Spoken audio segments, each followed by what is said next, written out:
Good morning, everyone. It's Eugene. And Anne-Marie. And we are here today with Half Awake, Fully Caffeinated. Hey. Episode 13. 13. We've done it. The spooky number. Spooky Number. The bad one. The bad number. Is it a bad number? Some cultures think that 13, it's actually bad in most cultures, isn't it? I think so. I think 13 is... 13 is just... I like 13. I did not like the age 13, but I like the number 13. Number 13. I'm ambivalent. You're ambivalent. Just not much of a care. Okay. We're currently sipping on Guatemala, which is a new drop. Let's see how this one tastes. Oh, this is the first batch I did on the 20-somethingth. It's not as good as the batch I did on the last day. I think next time we'll do a little bit of a finer grind on it. Bring out a little bit more darker flavors. It is very high acidity to start. But good. But decent. Okay. And then Nuji.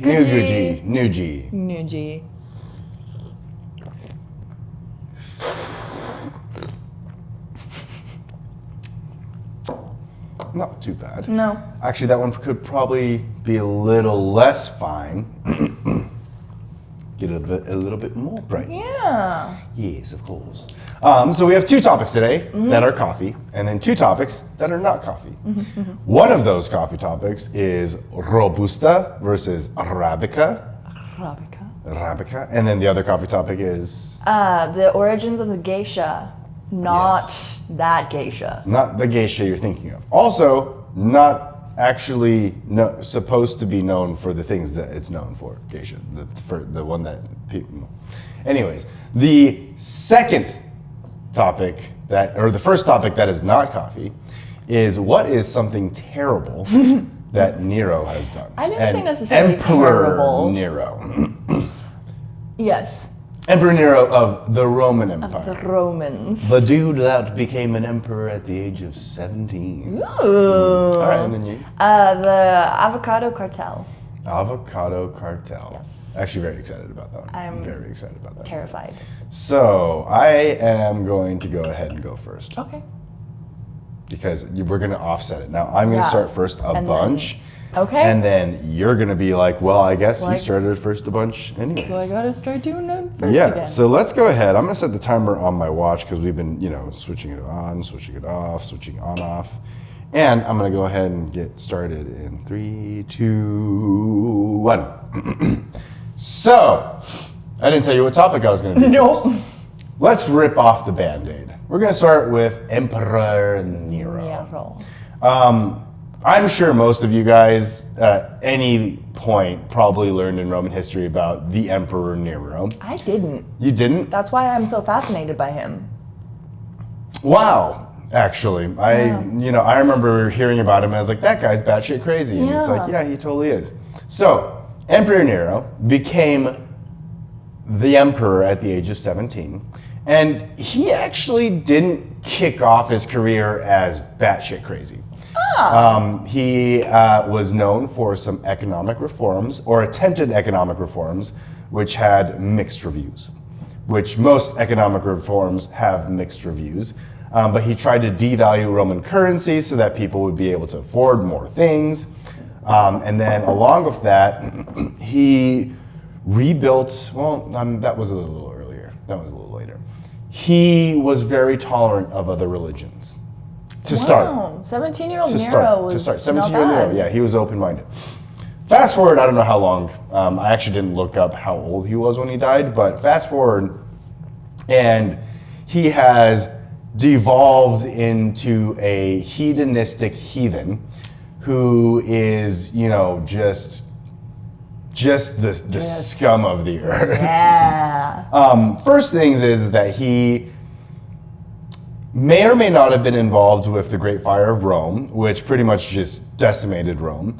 And after the Great Fire of Rome, which may or may not have been his fault, he blamed Christians. He said, it's the Christians, they did it, they were the ones that were wrong. They're the ones. And in retaliation for what the Christians did to Rome, that may or may not have been Nero's fault in truth, he persecuted them mercilessly. And by doing so, he would go find Christians and he would imprison them, torture them, which is, it kind of goes in line with most like terrible dictators. But then it gets worse when he starts clothing them in animal skins and then feeding them to beasts in public showings. And then after that, he also would take them, crucify them, and then along with crucifying them, he would also like hang them in gardens, cover them in flammable materials, and then light them on fire as human torches to light his garden during parties. During parties. So, he was also, what's a good way of putting it? He was very likely involved in the murder of his mother. Oh, yeah. And then he was very likely involved in the murder of his wife. And then he was also very likely involved in the murder of his second wife. And it's like with Henry VIII, how it's divorced, beheaded, died. Yeah, it's like murdered. And it's, I guess, maybe they didn't provide him a male heir, but it didn't really matter anyways, because by the time, I think it was 65 AD, I don't remember the actual dates, but at a certain point, everyone turned against him. The governors of Gaul and some other place, and then even the Praetorian Guard, which I believe is supposed to be the Roman Emperor's personal guard, turned on him. Ooh. And as he was being surrounded, he ended up just committing suicide and said, the last words was, "What an artist that dies in me." Oh, fuck off. I'm sorry. Yeah, but so another part was that Nero was like huge into art, so he was like a singer, songwriter, like he would show up and be in plays and stuff, which was very scandalous for a Roman emperor at that time, or someone of his status. Yes. Yeah. My timer went off. I went over probably about 15, 20 seconds. Wow. See? And you were worried that you wouldn't have information about Nero. I don't know that you were. It just seems so generic. That's the thing. It's like I like looked it up and it's like, well, he did this, and it's like, well, yeah, it's great that he did that, but it's like, I need a little more information. Like, how am I supposed to milk this thing for 4 minutes? But you found it. I found it. You found it. I got 4 minutes worth. I honestly, but like, if it came down to what I thought was the worst thing that Nero ever did, I think the Human Torches is. Yeah, Human Torches. Pretty sure that one was like the. That's. I think they were alive too when they started the torches. So just like ambient screaming fills the gardens as they're having a little dinner party. Yeah. And then, like, I guess the question comes to mind is like, did he do that to start the party, or is it like everyone's there, they're all drunk, they're all having their thing, and then all of a sudden here comes Nero, and he's like, "Hey, check out my new garden lights." That must have smelled awful. Yeah, probably. But supposedly, like, he spent most of his life or that part of his life was like complete degenerate, like. Oh, good. And by hedonism is like, vile sexual acts that turned into abuse and then murder. So, if you were ever part of that.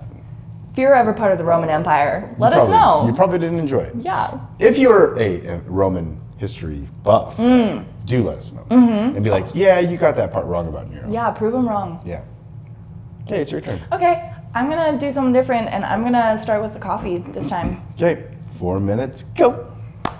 Go. Okay, so Gesha is a varietal of coffee beans, and varietal means it's like apples. You know how there's like the Golden Delicious, the Fuji, the Pink Lady.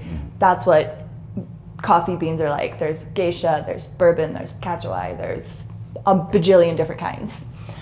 And the Gesha originated in at the base of the Gesha mountain in Ethiopia. And everyone was like, about it. Because it was Ethiopian. Because it was Ethiopian. No one really cared about it. Nothing really went anywhere with it. And then in late 90s, early 2000s, the Hacienda Esmeralda, Hacienda Esmeralda planted these geisha beans or plants from Ethiopia in, I'm realizing I didn't actually write down the freaking country. It was in Colombia, right? Nope. Damn it. What country was it? Panama. Oh my, literally wrote it down. It says it right in front of the. It says right in front of Hacienda Esmeralda, it says Panama. Anywho, in Panama, they planted this plant and let it grow and everything, and then nobody really knows what happened. Other than, my notes aren't going to tell you anything. I wrote a brief summary of everything. They took care of the plant and they grew it, and obviously it was grown in a different climate, different soil, all of that fun stuff. So that impacted how it grew. But anyway, it went from being a nothing coffee to, in 2004, winning the Best of Panama. Or Cup of Excellence. Cup of Excellence, yes.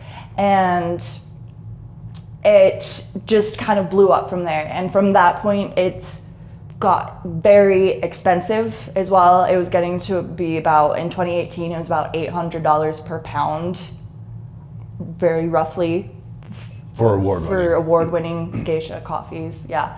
And yeah, it just kind of is still known as the specialty of special coffee. It's known for its like tropical fruit flavors and tea-like mouthfeel, so it's a little bit lighter, it's a little bit mango is apparently the one that people try to say they taste the most, but I think papaya is also like that kind of acidic fruitiness, but like good acidic fruity, you know? We had a geisha that was what, 35 per? It was $35 per pound. But it was not a pound. It was under a pound, right? Oh, well, we ended up having to sell it for under. Yeah. Anyway, it was delicious. It tasted like whiskey. Yeah. Yeah. And yeah, so basically the geisha is coffee from Ethiopia, but made better by Panama / South Central America. So there are some inconsistencies with your story versus what I was told. Okay. They actually, from what I understand, the farm that it was found on, they had no idea where it came from. Oh. They didn't actually plant it. They just were on the mountainside one day, and all of a sudden they're like, "Oh, what's this? That's an odd-looking tree." And so they picked the coffee, and they almost didn't take it to the Cup of Excellence because they thought that it was going to be seen as a defect. There was concern that because the coffee was so bright, so fruity, so acidic, so Ethiopian, it would be seen as a coffee that should not have existed in Panama. And that would have been a huge mistake if they hadn't have. Because when they did do that,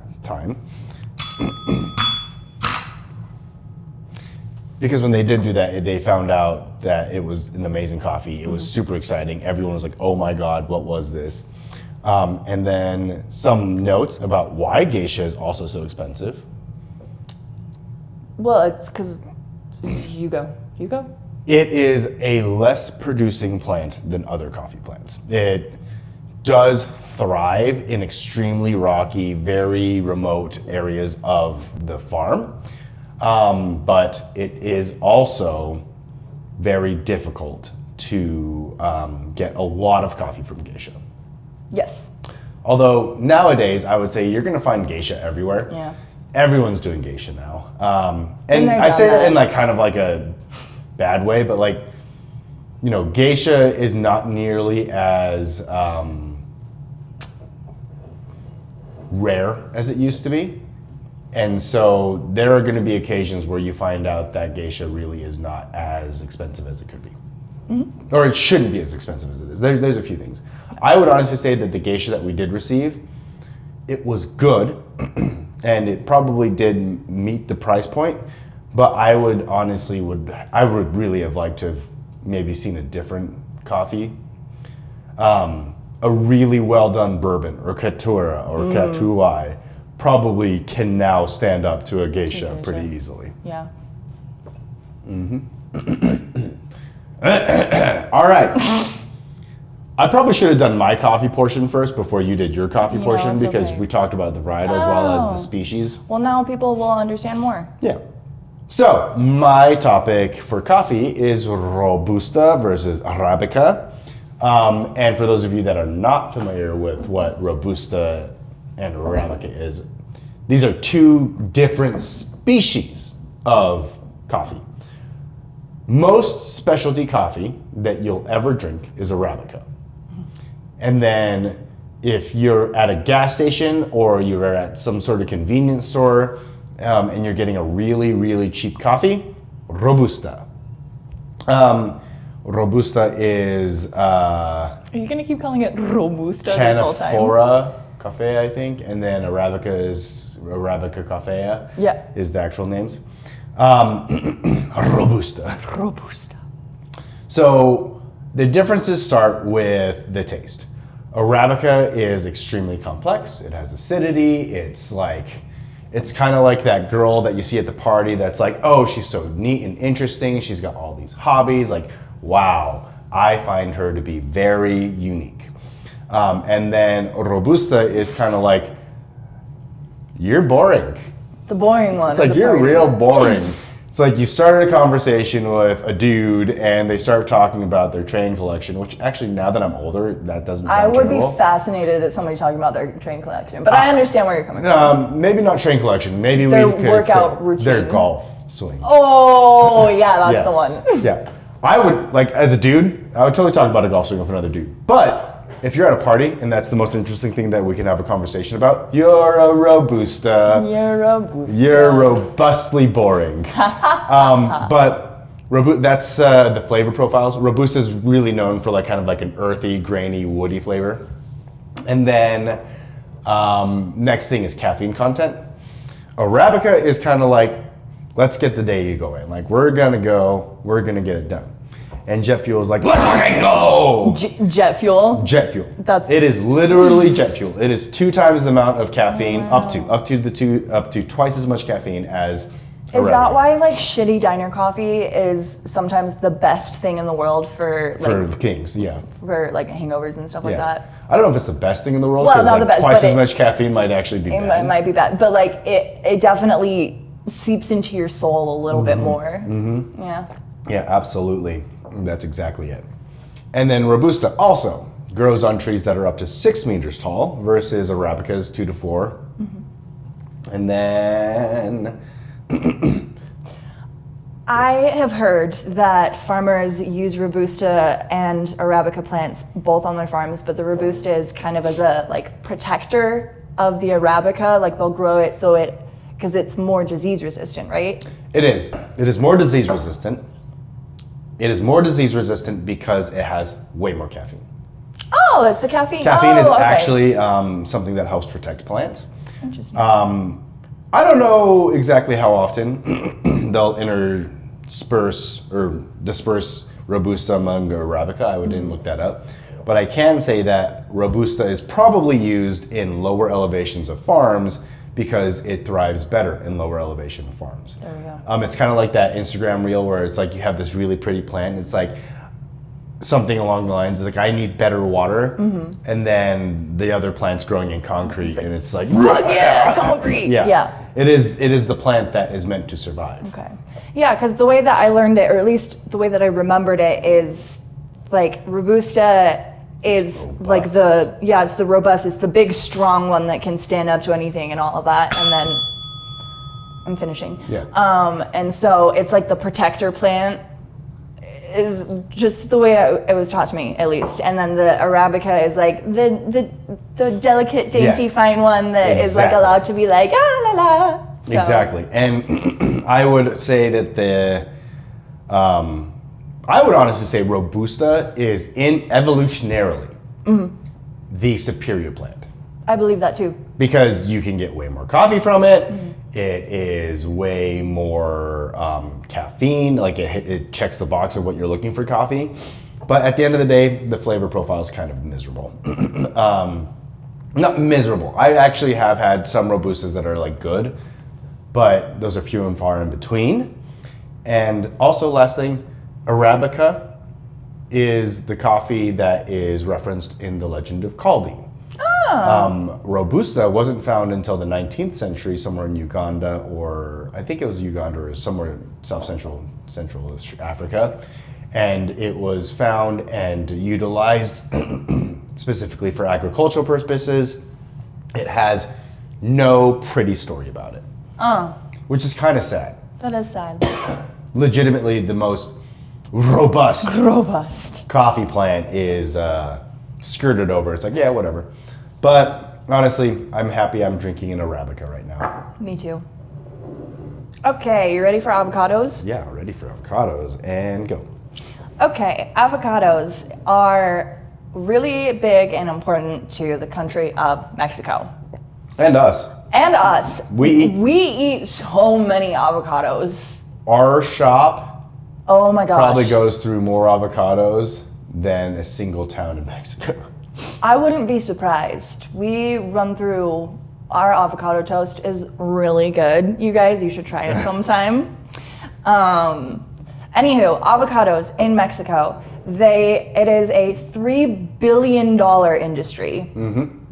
And it makes up about 4% of the revenue that the country makes. Like avocados, the little green fruit, is what makes up 4% of all of the money that Mexico makes. That's a lot for, they call it the green gold, apparently. I don't know how true that is. I don't want to, the gold, green, yeah, green gold, because it's Green guys. green, yeah, but it's gold. Anywho, so the whole, Sorry. And then we can. yeah. And then, so, green avocados, let's see, avocado farmers, there we go. The avocado farms, it's only in the past like 20 years that avocados have just like exploded and gone from 0 to 100. And that's when the cartel was started to be like, oh, avocados, they're kind of a big market here.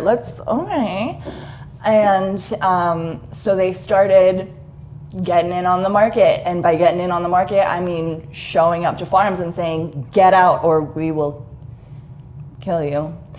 Should I be talking about this? Yeah, I don't know. I mean, we're talking about the avocado cartel. Yeah, true, avocado cartel. So basically, it's horrifying the things that they do. There are families that literally have to just there's abandoned houses all over in the countryside of Mexico that people have had to flee from because the cartel just showed up and they're like, this is ours now, thanks. I saw very disturbing images and clips of things that they had done. But they do things like cause farmers to crash their cars, so they flip over and die. There's more, and I don't want to talk about it at 5 a.m., but it was very disturbing. It's Nero-esque. It's Nero-esque, yes, let's say that. There is, however, I understand, mixed bag reviews on different cartels. Yes, there is. Some cartels are actually really good for the community. Yes, there are some cartels that say that first of all, they claim that they're hurting the bad guys, so you shouldn't be afraid of them. And that cartel, I didn't write down the name of it, and I'm mad at myself, but it's a specific cartel. It's like We Only Hurt Bad Guys cartel. Yeah, We Only Hurt Bad Guys cartel. They have been known to give out Christmas presents to the community and things like that. So they see themselves as protectors of the people, protectors of the community, and only getting rid of the bad guys. They say they don't target avocado farms specifically, they just target the bad people. But it's kind of like that, if you pay us, we'll protect you. Exactly. And the Mexican government is going, what? No, cartel avocados? No, that's not, not us. Could be really bad for the economy. Yeah, so it's a fun fight that the farmers are having to deal with because the farmers are sitting there and they're like, our shit's been taken from us. Violently and physically being taken from us. And the government is doing nothing because they don't want to admit that this is happening. And so they're... I'll give you 30 more seconds for my coughing fit.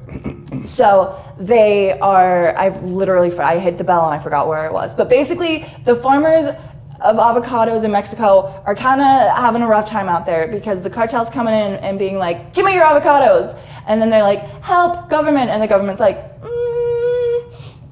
Avocado toast. Avocado toast is delicious, though. It is delicious. To be fair, if I remember correctly, there are like several different types of avocados. The most sought after avocado is the one that's like really small. The Hass. And then there's like the big boy. One of them is called Hass. I don't know. Yeah, the Hass is the smaller one. That's the most popular. Then there's the big boy. And from what I understand, the Hass is the one that has a lot of like potential cartel involvement. I swear to God, I remember hearing about like the communities coming in together and like reclaiming their land. Oh, that's right. There's there's a town called Cheran, Cheran. Sharon. Yeah. Sharon. They came together as a community and they said, no cartel, no avocados, get out of here. And they literally they have like their own pseudo military that drives around and patrols the streets and also cuts down avocado trees. There are no avocados allowed in this town. And it's working great. Yeah. Everyone's safe and happy. Yeah. Yeah. So next time you buy an avocado, I guess, think about it. Think about it. Yeah. Think about where it came from. Just a little bit. Yeah, just a little bit. We might have shot ourselves in the foot for our avocado toast, but we think about it. But we like to source our avocados from Costco. Yeah. I don't know. I really hope they're from a good place. We do our best. We try. Yeah. Anywho, do you have questions for me? Oh. Me neither. The avocado toast. Kind of a bummer, right? Yeah, it is a bummer. A mood changer. Mood changer. Yeah. Something to say about the Mexican government and what they're doing with the cartels. You know, at the end of the day, Mexico is a very complicated country.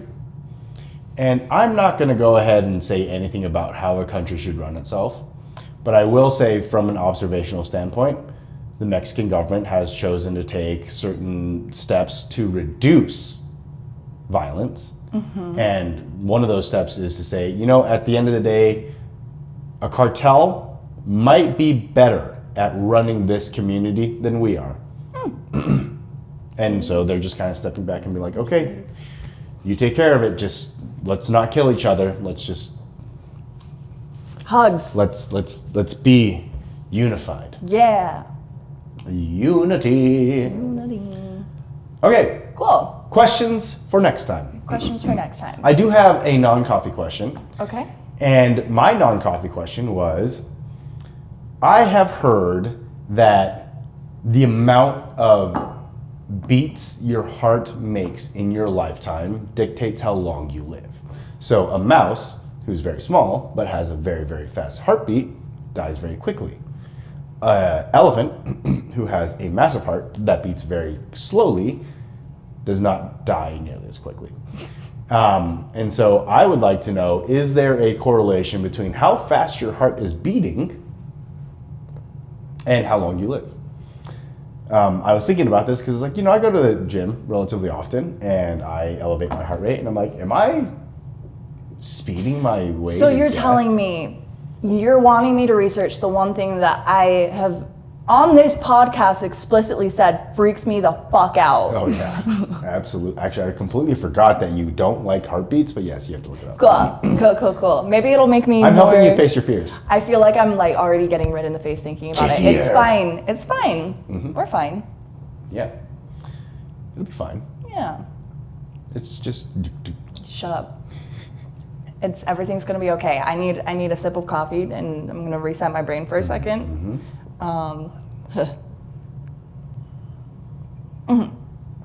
Okay, so for me, I have a heartbeat. For you, I had one, and then it went bye-bye because I'm freaked out. I'm not gonna lie. Oh, I'll be right back. Just bring it over here. We have a paper that has all the questions that we try and go through. This is our cheat sheet for when we don't. Oh my God, what was why Mount Rushmore? I'm doing that one because it's the dumbest thing in the world. Tell me about Mount Rushmore And just why? Because dumb. We can do that. Cool. Let's talk about, for the next one, the term third wave coffee, where it came from, and what does it really mean? What does it mean, third wave, specialty? That I think we know what specialty means, but like third wave, the term? Yeah. Because I've had somebody that applied to work here that said that they pour 10th wave coffee. Fascinating. Fascinating. Look at that. Anyways, ladies and gentlemen, thank you so much for joining today. No. Still haven't asked my question. Oh, yeah, you have another coffee question. Let's see.